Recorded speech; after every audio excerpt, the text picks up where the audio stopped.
Due to the August holidays, we're doing another TCI solo episode. And this time I wanted to try to do something different. I wanted to open up about unpleasant topics or situations that has happened to me in the architecture office, but that are commonly happening around many offices around the globe. I don't want to be complaining in this episode. I just want to invite everyone that experience some mistreatment or some bad situations at the workplace in the architectural field to speak up. Because I was triggered by two main events, let's say. First of all, for the one who have been following the podcast, know that I come from Bulgaria, and this is news that has been going on in Bulgaria for the last couple of weeks. Probably you haven't heard about it because it's not the biggest country in the world. It's also not the main news for the meaning of the world.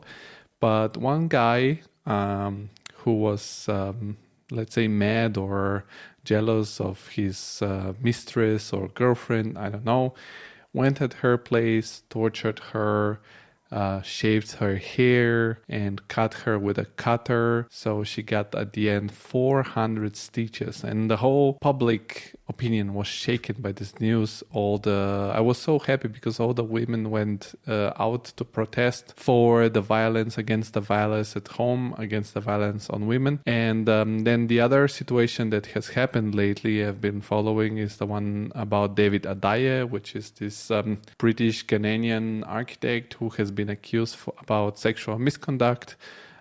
He has stepped off many of his roles and he's kind of getting cancelled. So again, I want to say in both cases, they are under investigation. So we can only convict someone after there is a sentence from a jury. But of course, it's not a very good situation to be in, and it's not a very good PR anyways, whatever the outcome's going to be. So this made me thinking, and I thought, okay, have there been situations where I found myself and that were disturbing, but I didn't speak up or I didn't share with the architectural community. So I thought about 3 moments that have been a little bit unpleasant. For sure, they're not as bad as sexual misconduct on me, but there are some sort of toxic situations at work. So there will be three main things that happened, and I want to share with you. The first one was at the first office I have ever worked at. So I want to give you a little bit of context. I started working there as a working student, which is this special contract you have here in Germany when you are a student at a university. This contract invites company to hire students because they have a tax reduction. They pay only 10% taxes on this kind of workers. And this is a win-win situation because students can work and get better money and companies can get halfway skilled work for less price. And this is where I started working. And I was super thankful to this company. And I'm still very thankful to this company for the opportunity it gave me because they hired me when I didn't know any German. And I got the possibility to gather my experience there and to build up my career afterwards. But of course, in the beginning, everything was exciting and I worked and it was great. And actually the atmosphere at the office was quite great. And then after my status of student stopped, I had to rather go back to Italy or ask them if they want me to stay on a part-time contract because I had to finish my thesis. And these 4, they said, of course, you're doing a great job. We want you to stay. We're going to hire you as a part-time. And they put me on a real life project, which means the project was ongoing, was getting built. And as in every situation, everything that could go wrong with this project went wrong. So some people left the team, some people quit from the office. The project leader changed. Task got to be more than what we thought. The deadlines got tighter. And on and on and on. And of course, the office saw that I can handle responsibility, although I wasn't the most experienced person. So they started pushing more and more tasks towards me. And I was happy about it because I thought, okay, these guys are giving me trust and responsibility, and I want to take it because I'm this kind of person that likes to take ownership of stuff. And it was great. And I thought, okay, I'm going to push. And at some point it got so hectic that I started to work full-time. And then after I started working full-time, I started working also on the weekends because they asked me to. But the problem was that I still needed to do my thesis in my free time. So I kind of was in this super absurd loop situation where I wanted to finish my thesis, but I couldn't because I had to work. And I said, okay, I'm going to do it because I want to do it. And for sure, I'm going to be rewarded. And also, I had a great relationship with my boss. We were like friends, like really having fun, cracking jokes. And that was great. And but I also told him a couple of times, like, dude, we cannot do this weekend work all the time because I need the weekend at least to work on my thesis because I have to finish this stuff. And I was like, at least probably I'll be rewarded when we do our yearly discussion about salary. And the time came, it was shortly before I finished my thesis. And we went in this conversation with him and another managing director at the company. And they started this super weird situation when there was a good cop and a bad cop. And they started telling me, yeah, by the way, you, the younger generation, which is so bad, like to generalize, the younger generation always complain about extra work. You always complain about the stress. You cannot handle stress. Look at your older colleagues. They never complain. They do all the tasks. You are so spoiled. You're not able to like work on a task. And also like, yeah, you speak very well German since we hired you. I was already like 4 years at the company, so my German was quite fluent. But yeah, sometimes writing emails, you do mistakes, and also we cannot give you all the tasks. So yeah, we don't see you're at the point where we can raise your salary.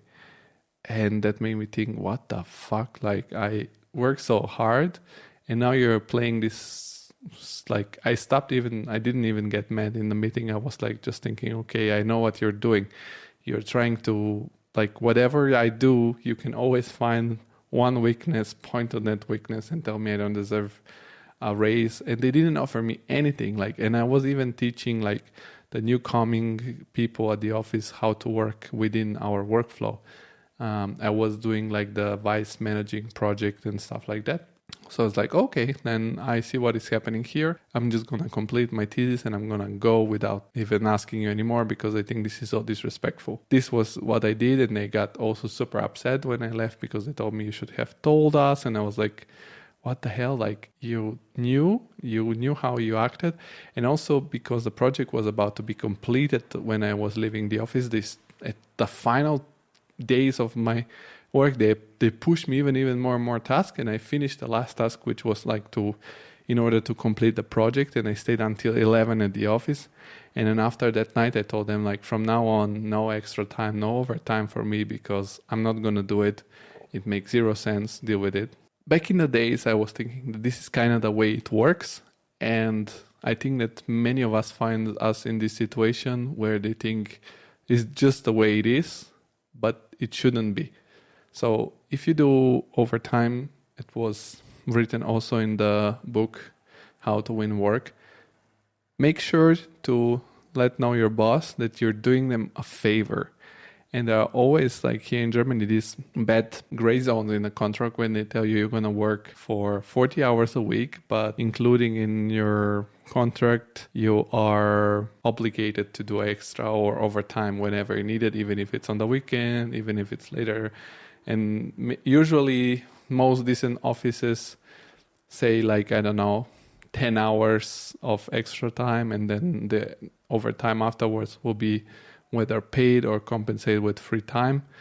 Actually, I found now an office which it says like 0 hours, which means if you do extra hours, you go and have it as a free time, or they can pay to you. Usually people get it as a free time. No, it says as a free time, because getting it paid, it doesn't make sense because you pay so much taxes on it. So yeah, don't accept these kind of conditions, or don't take them for granted, or stop accepting them in masses, because otherwise it's not gonna stop ever. And this was the first situation I had. Let's go to the second one, which is the most embarrassing one. And ironically, it was right after I changed to the next office where I got hired. And at this office, when I started, there were some red lights that started lighting on. For example, people would go to each other's desk and start whisper, even when I was sitting right next to them. I don't know, the environment was very, like, everybody were a little bit panicked about what the boss is gonna say. Also, I noticed we were sitting in this open space as in the office before.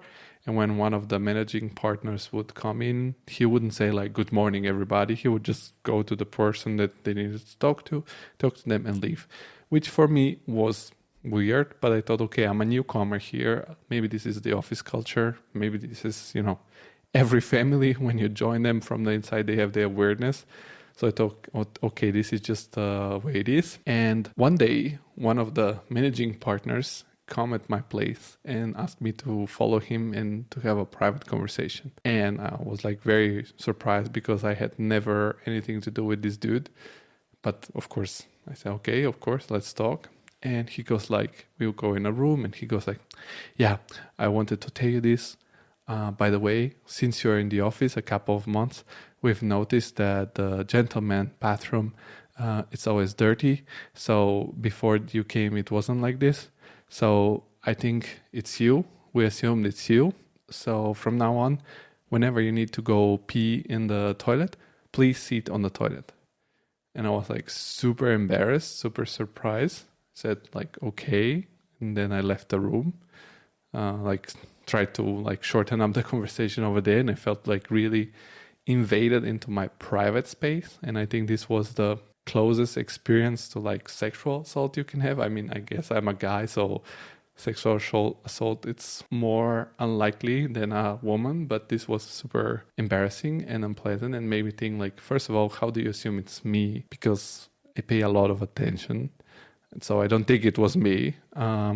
Or then after that, I thought you're a managing partner. Whatever dirty the toilet is, it's not that dirty, and it's not dirty as long because they clean the office every day. How the hell can you focus on this shit when you're supposed to bring projects to the office? And how you're supposed to lose time to deal with me, you personally to deal with me? It made me feel very unwanted at the office, although a lot of members of the team were nice and it was nice to work with them. But yeah, that was super weird. So the only thing you can do in this situation is to leave as soon as possible this kind of work environment because it's a super toxic work environment. And accidentally I got contacted by a headhunter who was looking for architects for this big international company which work with BIM and gives you great opportunity, blah, blah, blah. I was very skeptical because this is my, experience as Bulgaria to be skeptical towards the other people.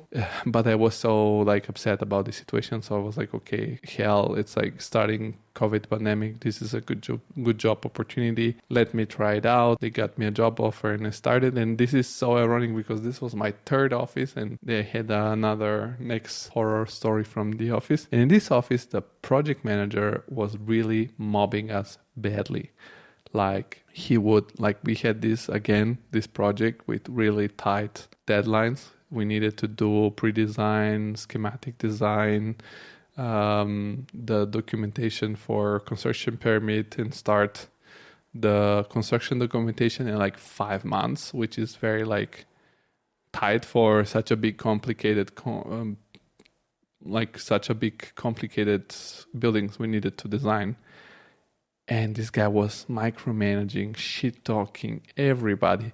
And the office manager, because every branch had their office manager, he was backing him up. And also sometimes he would meet me so how are you? Are you happy at the office? Are you fine? And I would be yeah, the project is nice, but it's a little stressful. And he was what? It's stressful. You should be happy. You're working on the best project ever. You should be grateful. You should never complain. And the other guy was sometimes really shit talking me what? You cannot do a presentation? Do you even have a degree? Show me your master thesis. I want to see what you have done because I don't know what is this shit and he was not, it was not part of his job. He wouldn't delegate anything. He would micromanage everything. He would talk shit also to the client and our design because of his weird way of dealing with every single member of the project wasn't a good design because of course, if you try to pull the blanket for all the sides, at the end you have just a scrambled thing and it didn't look well. So the client started saying, okay, this is a shit design. We don't like it and we're considering to fire you. So the head of design at this point hops in with the team for competitions and they fix the schematic design. This guy was trying to push over and the client is happy again. But then there is a political battle within the company where one department starts fighting with this guy who wouldn't back up. And it was a real shit show. And I'm not a person that stands to shit. So like I battled as much as I could for the company to change him or to, like, I don't know, do something about it, because the whole team was upset. We were super pissed off at him, at each other. It was a very toxic environment. And at some point, a new project manager or a new managing director of this branch came. And I thought, okay, maybe this guy is different. And I told him, like, look, bro, I've tried everything. So you decide whether you change the project manager or you change me into another project because I don't want to work with this guy anymore, or I'm going to just bounce from here. And he didn't change it because he knew that if he changes me, like all the other people of the team will want to go to another project. He couldn't change the project manager because who else could do the project management? So in the end, I left that office. But it was like I was kind of like forced to stay there over a year because it was the pandemic and, you know, there wasn't a lot of uncertainty. But at some point it got so hectic that I was like, fuck it, I'm going to leave. And the point that I wanted to do is that, or to make or to tell you, is that whenever something happens that you're not happy about, you should act, or you should try to improve the situation, or you should change jobs because it's not all right. Talk to a friend, share with people from other industries so that you can get a different point of view over the situation. I have the luck that my partner at home works in a completely different field, so I can get a different overview. But the point is, like, speak up, because if we don't speak up, the situation is not going to change. And I think it's so weird that we live in this time of organizations like Me Too, or we have all these Black Lives Matter and like trying to include all possible minorities and diverse people. But then the architecture field is like just accepting it fate in the way it is. So if you have a story you want to share and if you want to take courage, I'm inviting you to do it. And even if you want, contact me privately. I'm going to give you TCI as a platform to share these stories. So these were my stories. I know that it's not the worst situation because Germany offers very good conditions for architects still. And I know that other countries are way worse than this. So I invite you to fight at your best your battle and to work together as a community, as our architectural community, to improve the situations and stop accepting these miserable conditions that are all over the place. Thank you very much for watching this episode. I hope it's going to give you some courage. And if you like what we do and if you want to support the architectural community and the channel and all the guests we are trying to invite over here, please consider subscribing to the channel. And also I want to remind you, we have a Patreon page where you can join for just $5 a month and support the existence of this project. Thank you very much. Have a good time. Bye bye.